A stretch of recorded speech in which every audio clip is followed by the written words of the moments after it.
Sampo and welcome to Hello from Bhutan. I am Namgizam. As you know, this season we are bringing videos along with the podcast. So for the second episode, we're here standing in the grounds of IMTRAT with the very famous Jalebi shop behind me. As you know, many of us frequent this place for our cravings for samosa as well as jalebis, and the shop is aptly named too, the Jalebi shop. We're going to go inside the kitchen and see what they're cooking today. Anurag Basen is going to be taking us through the process and introducing us to the chefs inside, and then we'll be eating a little bit of the Jalebi shop food as well. So stay tuned.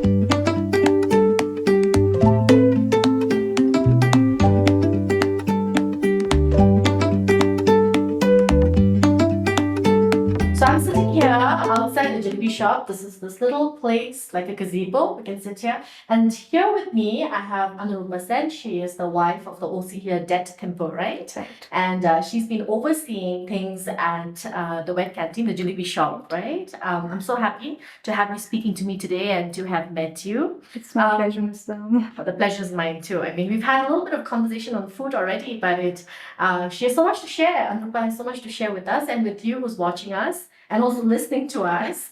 A lot of people, I mean, you were there before 10 a.m., right? We're just getting a tour of the kitchen and all of that. But so you opened at 9 a.m., is it? The Jalebi shop? We open it a little early. Mm. It's around 8 o'clock. Mm. So all the prepping is done the night before.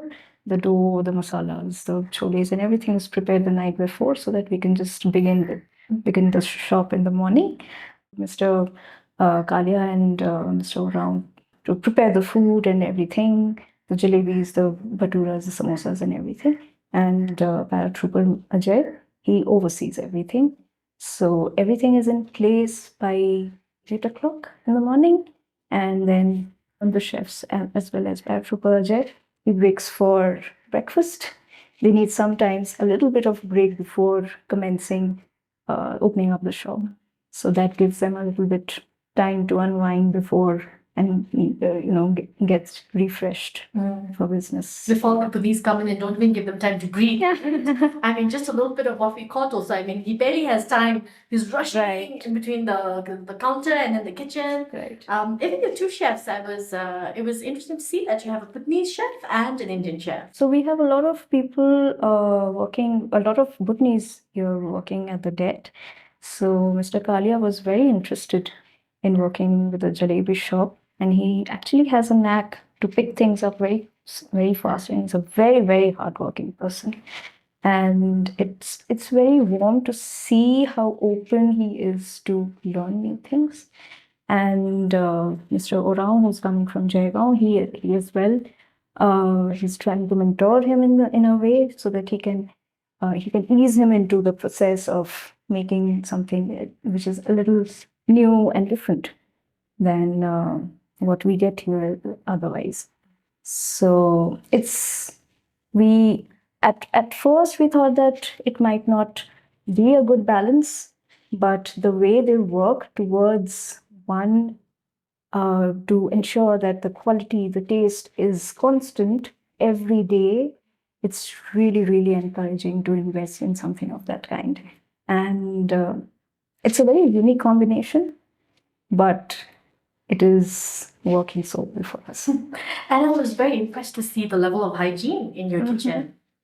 So so us ladies, we take care of everything that revolves around quality, and from procuring the ingredients, that all that is, however, done by the officers. Where their work finishes, our work begins. So, like I said, Paratrooper Ajay, he ensures that everything is in place for them to start, the preparations. Each one of them, even when they're preparing the dough or the batter for the jalebi, they have to wear gloves, they have to wear a cap, they have to have their sleeves rolled up, and the gloves have to be at till a certain length. And before and after everything is done, everything is swept clean and mopped, and otherwise, the containers are again cleaned and nothing is reused, like you've seen the footfall.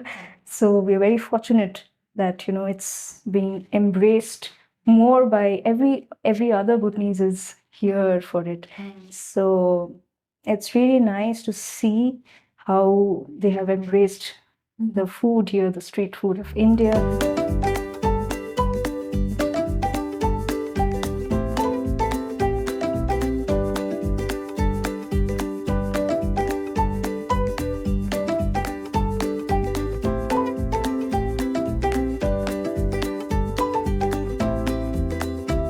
Something that really struck me in the kitchen was when Ma'am Anurag told me that you don't reuse oil, right? Right. And a lot of shops in Thimphu and a lot of restaurants, I Yeah. think it's common practice that you reuse your oil for, I think, to be able to be more financially, what would I say, smart, but not healthy, right? So I thought that was really nice. So, from the very beginning, it has been our endeavor to have all our focus because it's food.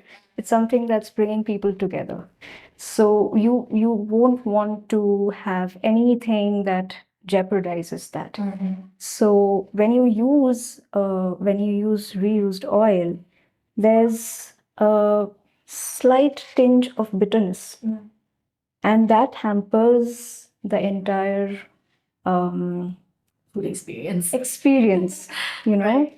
And that is something that we did not want. We do not want that. So from the batter to the oil to we have no leftovers by the end of the day, and nothing is carried forward the next day. So everything is done from scratch, which is why they wake up very early in the morning to prep everything and have everything in place. We have a very, very stringent system to follow, and we are doing pretty good, I think. I mean, I can imagine you don't have anything to take to the next day because I've been here. I think I got my chola bhatura on the second attempt. The first time I came in, they're like, "Oh, we've run out. Sorry." It was around 12 noon, I think. And camera person here, DJ, he's also a big fan of chola bhatura. He's saying he's come here 3 times. You've been unsuccessful, right? So I mean, what's your most successful? I know the chola bhatura sells out like hotcake, but it's like chola bhatura. I should say in this context. But what is like your most popular item, man? It's the jalebis. Hence the name, the Jalebi shop, right? Yeah. But I can imagine everything must be selling out, right? Yes, Every day. we sell about 22 to 25 kilos of jalebis every day. Wow. And they're finger licking good. Yeah. I'm like, must track all these people who come here and check their diabetes. Test them for diabetes. What about chola bhatura and samosa? Would you know, like an approximate of how much you're selling every day? How much you're preparing? Around 100 plates Wow. every day. Yes. For both. And samosas also kilos, Samosas right? around 50 samosas Right. every day. Right. Yes. It's been consistent. I mean, while I was here in Bhutan, I think I was here in junior high school. I remember coming here for the jalebi and the samosas. Right. And it formed such a core memory, both the Dantakwat canteen as well as the jalebi shop. The jalebi shop wasn't called the jalebi shop, we just called it the IMTRAT canteen. Yeah, now it's like fancy, the jalebi shop, right? It's being renovated. If you're watching this, you will see a lot of the renovation. If you're listening to us, I don't think I can do justice to how creatively put together it is, how well put together it is. What is your favorite food here? What do you like to eat? Chole bhaturas and accompanied with jalebis. You have a sweet tooth. Yes. A lot of the Indian foods that we eat has become such a staple in the Bhutanese diet that a lot of Bhutanese actually do not make that distinction, you know. They don't say, oh, this is Indian food, this is Bhutanese. Like in my home, we have dal twice a week, and now the use of garam masala.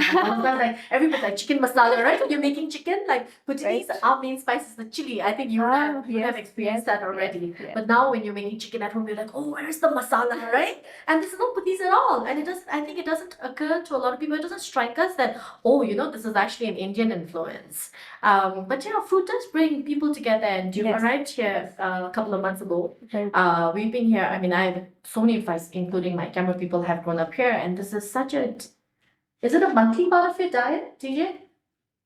Yeah, monthly. I think a lot of these is like weekly. You come here, like you're saying, and I'm really shocked that you sell this many jalebis per day. So I'm just like, wow, but these also have a sweet tooth. We actually don't have desserts in the Bhutanese diet. So Bhutanese staple, we don't have a lot of sweet things unless you go to the southern parts of Bhutan, right? So I'm really amazed that we've acquired this. The taste. Yeah. Yes. Also, you were mentioning how this the jalebi shop is part of this welfare, right? Would you like to elaborate a little bit on that? So the army has several welfare initiatives.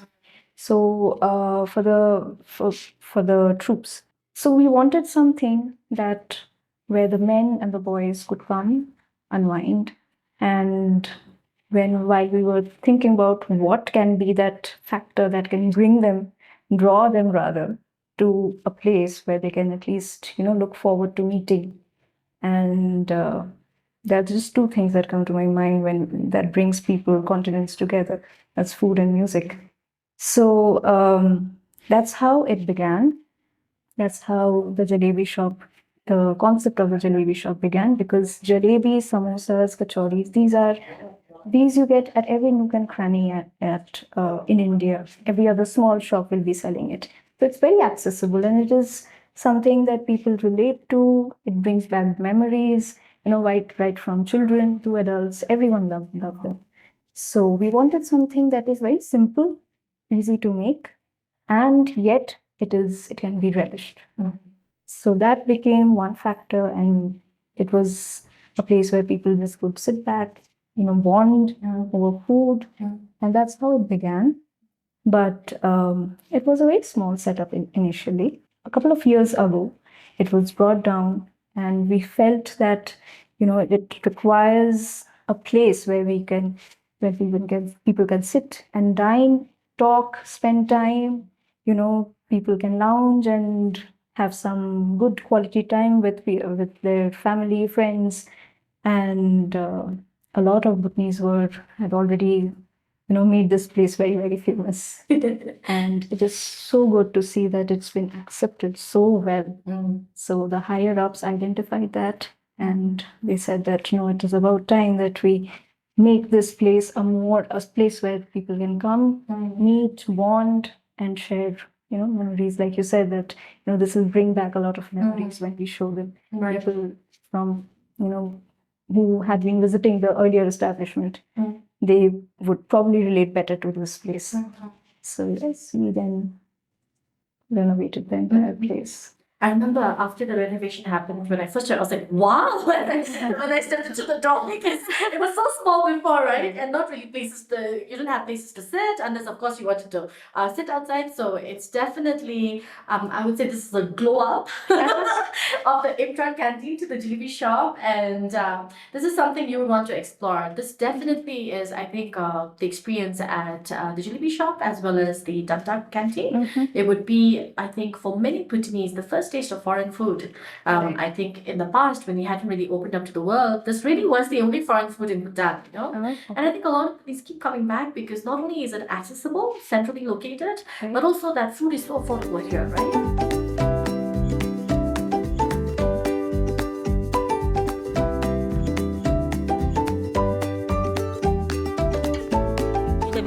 Last, kich kam chinyoy. Kijninyoy last. Check it. Samosa kaya, jalebi kaya. Jalebi kaya. I hope you enjoyed this gastronomic journey. It's always wonderful to eat chola bhatura here at the jalebi shop and the jalebi and the samosas as well. I think one of the reasons why I wanted to do this podcast on food at the Dantakwet canteen and the IMTRAT canteen, or the jalebi shop as it is now known, is to really share, I think, my love for Indian food, and also I think basically bring all of us together. I think a lot of us as Bhutanese, our first taste of foreign food would really have been Indian food. It's become so much a part of our lives that we no longer make this distinction and say, oh, that's Indian and this is Bhutanese. Like, we come here for samosa and jalebis like as if it's our food. And I hope that you enjoy it and you can manage to join and share this joy for food. Thank you so much for watching. Thank you so much for listening to Hello from Bhutan.